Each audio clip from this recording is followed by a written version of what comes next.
ہر معاملے میں اچھا گمان، اچھا ہی سوچنا یہ بہت ضروری ہے۔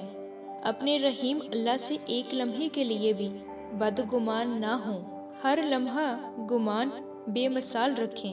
ریسرچ کہتی ہے کہ یہ ناممکن ہے ایک انسان کے خیالات منفی ہوں اور اس کی زندگی مثبت ہو۔ ناممکن ہے، قطعاً ناممکن ہے۔ انسان مثبت سوچے گا تو مثبت پائے گا، منفی سوچے گا تو منفی پائے گا۔ لہٰذا جتنے بھی اندیشے ہیں انہیں اللہ کے حضور پیش کرتے رہیں۔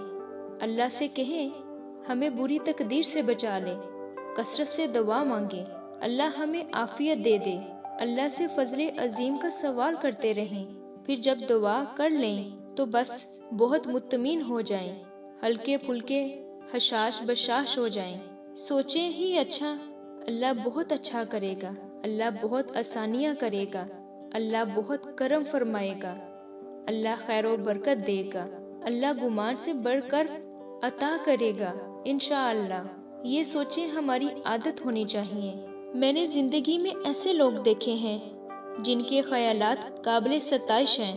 ان کو خیالات کی طاقت کا اندازہ ہوتا ہے، اپنی زبان سے ہمیشہ امید اور یقین کا ہی اظہار کرتے ہیں، اور پھر واقعی اللہ ان سے ان کے گمان کے مطابق پیش آتا ہے۔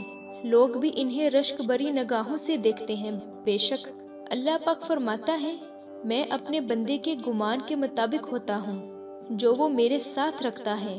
بس خیال رہے یہ گمان کسی بھی لمحے بے یقینی کا شکار نہ ہو، بدگمانی کی نظر نہ ہو، چاہے حالات کیسے ہی خراب تر کیوں نہ ہوں، چاہے اندیشوں کی تند و تیز آندیاں چل رہی ہوں، اور چاہے اسباب کے در بند ہو چکے ہوں۔ اپنی کوشش جاری رکھیے، اپنا معاملہ اچھا رکھیے، دعا مانگیے، اندیشے اس کی جولی میں ڈال کر اچھے گمان کو تھام لیں اور کہہ دیں اللہ بہت ہی اچھا کرے گا، اللہ رحمت کی چادر میں لپیٹ لے گا، اللہ محروم نہیں کرے گا، بھر بھر کے دے گا انشاءاللہ۔